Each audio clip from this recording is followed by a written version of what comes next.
கண்ணு போன பிறகு சூரிய நமஸ்காரம் பண்ணுவாங்க அப்படின்னு சொல்லிட்டு ஒரு பழமொழி கூட இருக்கு. இன்னைக்கு நம்ம ஷோ பார்க்கும்போது அது ஃபுல்லாவே ஃபீல் ஆச்சு அப்படின்னு சொன்னேன். ஏன்னா கண்டிப்பா விக்ரம்க்கு தான் இந்த பழமொழி பொருந்தும் அப்படின்னு தான் சொன்னோம். இவ்வளவு நாள் நம்மளுக்கே தோணிட்டு இருக்கோம்ல, அதாவது இந்த பையன் வெளியில போயிட்டோம், என்ன மிச்சர் சாப்பிட்டுட்டு இருக்காங்க அப்படி இப்படின்னு சொல்லிட்டு நிறைய கிரிட்டிசிசம்லாம் அவர் மேல இருந்து நிறைய பேசியிருப்போம். நம்மளே இல்லை, நான் உள்பட நிறைய அவரை பத்தி பாத்தீங்கன்னா தப்பா பேசியிருப்போம். ஆனா இன்னைக்கு அவர் வெளியில போகும்போது ஒரு விஷயம் எனக்கே ஃபீல் ஆச்சு. அது மட்டும் இல்லாம இன்னமும் மாயா திருந்தவே இல்லை. தற்பெருமையை கமல் அவர்கள் நிறுத்தினா கொஞ்சம் நல்லா இருக்கும்னு சொல்லிட்டு நம்மளுக்கு நேத்தே சொல்லணும். இன்னைக்கு ரொம்ப தொடர்ந்துகிட்டே தான் இருந்துச்சு. அந்த மாதிரி நிறைய விஷயங்கள் இன்னைக்குள்ள நடந்துச்சு. எல்லாத்தையுமே ஷோக்குள்ள போய் பார்த்தலாம். ஹாய் மக்களே, நான் உங்க விஜய் ஷியாம்.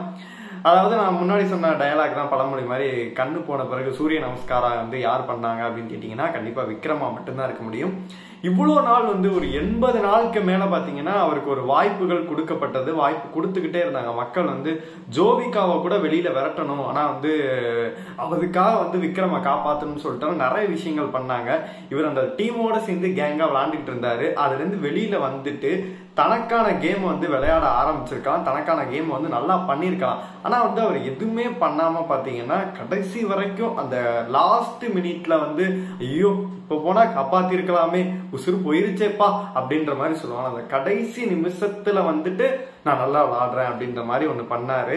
அதுதான் அவர் வெளியில போறதுக்கான காரணமாவே இருந்துச்சு. ஏன்னா இவ்வளவு நாள் ஒரு தப்பான நெகட்டிவான ஒரு ஷேடோ இருந்துச்சுல, வெளியில போகும்போதாச்சும் ஒரு நல்ல பேரோட வெளியில போறாரு அப்படின்ற ஒரு நல்ல எண்ணங்கள் மட்டும் தான் நமக்கு இருக்கு அப்படின்னு தான் சொன்னோம்.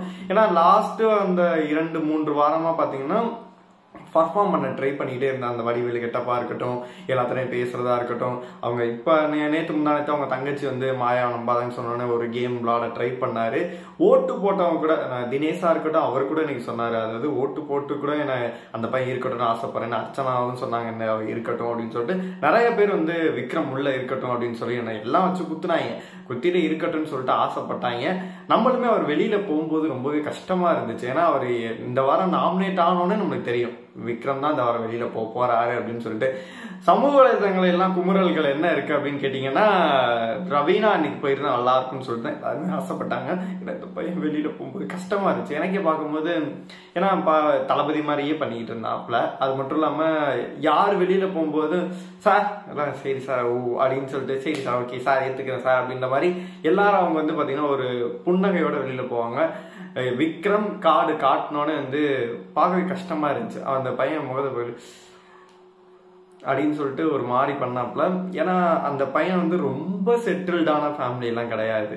அதாவது நார்மலா ஒரு ஊர்ல இருந்து இங்க ஒரு வாய்ப்பை தேடி ஒரு நார்மலா ஆரம்பிச்ச ஒரு பையன் தான் இந்த பிக் பாஸ் லெவல் வரைக்கும் வந்திருக்கான். இந்த ஒரு நாளைக்கு ஒரு 15,000 ரூபாய் 20,000 ரூபாய் சேலரி வச்சாலும் 80 நாளைக்கு 100 நாள் வந்தாலும் இன்னும் கூட ஃபேமிலிக்கு ஹெல்ப்ஃபுல்லா இருக்கும். ஒரு அடுத்த கட்டத்துக்கு போயிருக்கலாம், படங்கள் வாய்ப்புகள்லாம் கிடைச்சிருக்கும். ஆனா தவறான சேர்க்கை, அதாவது ஒரு கூட சேர்ந்தோம் அப்படின்னா நம்மளே சொல்லுவோம், தவறான நட்பு கூட சேர்ந்தா நம்மளே அதான் சொல்லுவாங்க.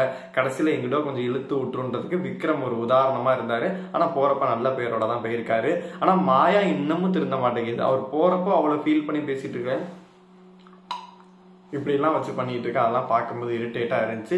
அதுதான் இன்னைக்கு நடந்த விஷயத்துல ஒரு பெஸ்ட் மூமெண்டா இருந்துச்சு. அப்புறமேட்டு நம்ம ஆண்டவர் வழக்கம் போல ஏதாச்சும் இன்னைக்கு உருட்டிட்டு இருப்பார்ல, அந்த மாதிரி இன்னைக்கு அந்த ஒரு 3 டாஸ்க் மாறிங்க. அதாவது ஃப்ரீஸ், அதை லூப், அதை வச்சு ஒண்ணு கேட்டுட்டு இருந்தாரு. அப்புறம் உங்க வாழ்க்கையில என்ன ஒரு கோலா இருந்துச்சு அப்படின்ற மாதிரி கேட்டுட்டு இருந்தாரு. அப்புறம் யார் வெளியில போன்னு சொல்லிட்டு எனக்கு அதெல்லாம் வச்சு தாலி அறுத்த மாதிரி இருந்துச்சு. எனக்கு வச்சு அருன்னு அறுத்த மாதிரி இருந்துச்சு. நம்ம ரிவ்யூ பண்ணுமே அப்படின்றக்காண்டி தான் பார்த்தோம். நீங்க ஷோ பார்க்கணும்னு நினைச்சு பார்த்தவங்க எல்லாருமே கண்டிப்பா கழுவி ஊத்திருப்பீங்க.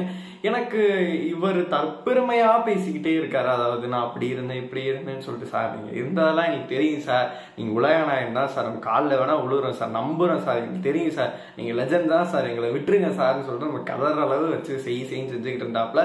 நடுவில் அவரோட அரசியல் நோக்கத்துக்காகவும் நிறைய விஷயங்கள் பேசுறாரு, போறாரு, நிறைய பண்ணிக்கிட்டு இருந்தாரு. முன்னாடி எல்லாம் நான் நேத்து சொன்ன மாதிரிதான், முன்னாடி சீசன்ல நம்ம பார்க்கும்போதே அரசு தப்பு பண்ணி இருப்பாங்க, இந்த மாதிரி விஷயம் நடந்திருக்கு, ட்ரிகர் பண்ணி ஏதாச்சும் ஒண்ணு கேட்டு ஒரு வேற லெவல்ல ஷோ கொண்டு போவாங்க. ஆனா இப்ப ஏதோ ஒண்ணு டாபிக்க பேசணுமே சொல்லிட்டு கை கட்டி நின்றுட்டு இது பண்றாரு. அவங்கள பேச விட்டு, இல்லாட்டி இவர் தற்பெருமையை பேசுறாரு. எப்ப பார்த்தாலும் பாலச்சந்திர ஐயாவெல்லாம் அவரோட சர்வ சுந்தரத்துல டயலாக் எழுந்தாரு. அதெல்லாம் பார்த்துட்டு நான்லாம் ஐயோ லெஜெண்டுங்க நீங்க அப்படின்ற மாதிரி நாளா அப்படி இருந்தா காலில் விழுந்துரும் அந்த மாதிரி ஒரு லெஜெண்ட் அவர்லாம். அவரை வேற இழுத்துக்கிட்டே இருக்காரு. எதுக்குங்க இழுக்கிறீங்க அப்படின்னு சொல்லிட்டு நம்மளுக்கே ஒரு கடுப்பா இருக்கு. யாராரோ பேர் சொல்றாரு, தெரியாத விஷயங்கள் சொல்றாரு.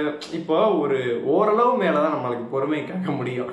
இப்ப நம்ம கிளாஸ்லயே இருக்கோம்னு வச்சுக்கோங்க, ஆசிரியர் வந்து பாடம் நடத்துறாரு அப்படின்னா அவுட் ஆஃப் போர்ஷன் போகும்போது இன்ட்ரெஸ்டிங்கா இருந்தா மட்டும்தான் நம்மள கேட்க முடியும். பாடம் நடத்துறதே சில பேர் கேட்க முடியாம போயிடுவாங்க.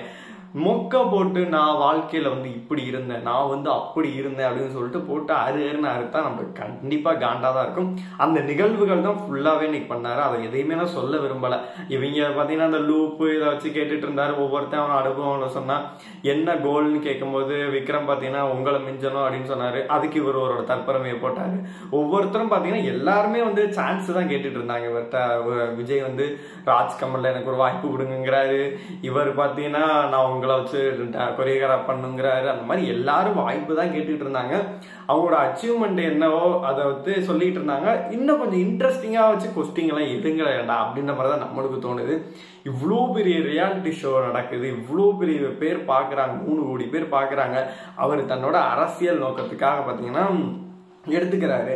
நீங்களாச்சும் அங்கங்க பாத்தீங்கன்னா சுவாரஸ்யமான விஷயங்கள் ஏதாச்சும் பண்ணலாம். பிரதீப் போன பிறகு ஏதாச்சும் ஒண்ணு மாறி நல்லா இருக்குமோ அப்படின்னு சொல்லிட்டு வேற லெவல்ல இருக்குமோன்னு சொல்லிட்டு நம்ம எதிர்பார்க்கிறோம். பல எபிசோட் பார்த்து கூட எனக்கு சூப்பரா இருக்கு. இப்ப வரக்கூடிய எபிசோட்ஸ் எல்லாமே வச்சு அருன்னு அறுத்துக்கிட்டு இருக்காங்க. அது மட்டும் இல்லாம இந்த வாரம் வந்து எப்படி இருக்கும் அப்படின்னு சொல்லிட்டு நம்மளுக்கே தெரியுது. ஏன்னா வந்து கண்டிப்பா வந்து இப்போ ஒரு 10 பேர் இருக்காங்க. இதுல கண்டிப்பா வந்து விஜயை தான் இந்த வாரம் டார்கெட் பண்ணுவாங்க. ஏன்னா அவர் வந்து ஃபைனல்ல வந்தாங்க, டஃப்பா இருக்குன்னு சொல்லிட்டு அவரை டார்கெட் பண்ணுவாங்க. Money and Raveena our target பண்ணுவாங்க.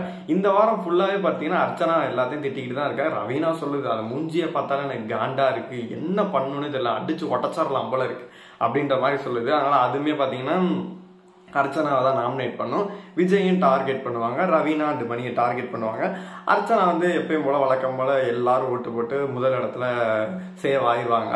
இந்த வாரம் வந்து அடுத்த வாரம் வந்து யார் வெளியில போறாங்க அப்படின்னு கேட்டீங்கன்னா விஜய், ரவீனா, மணி இவங்க வந்தாங்கன்னா வெளியே போறதுக்கு வாய்ப்பு அதிகமாவே இருக்கு.